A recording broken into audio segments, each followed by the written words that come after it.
হাট থেকে কেনা যাবে বিয়ের পাত্র। কনের বাড়ির লোকজন সেই বাজার থেকে মনের মতো বর দরদাম করে কিনে নিয়ে যান।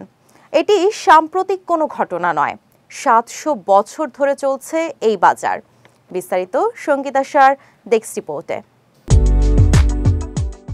ভারতের বিহারের মধুবনী জেলায় অবস্থিত এ বাজারে বিভিন্ন জায়গা থেকে মৈথিলি ব্রাহ্মণ সম্প্রদায়ের পুরুষরা এসে বর হিসেবে লাইনে দাঁড়ান। বরের মূল্য নির্ভর করে তার শিক্ষাগত যোগ্যতা ও পারিবারিক পরিচয়ের উপরে। নারীদের নিয়ে তাদের বাড়ির লোকজন আসেন তাদের মধ্য থেকে পছন্দের বরকে বেছে নিতে।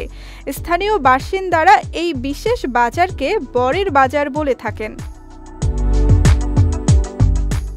প্রতি বছর একটি নির্দিষ্ট সময়ে জেলার একটি বাগানে বসে এই 9 দিনের বরের বাজার।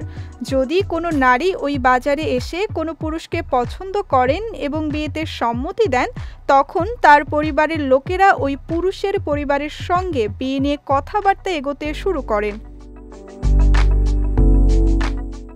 এই অদ্ভুত ঐতিহ্যের জন্মদাতা ছিলেন কর্ণাট রাজবংশের রাজা হরি সিংহ। তার উদ্দেশ্য ছিল বিভিন্ন গোত্রের মধ্যে বিবাহ চালু করা এবং বিবাহ প্রথাকে যৌতুক মুক্ত করা।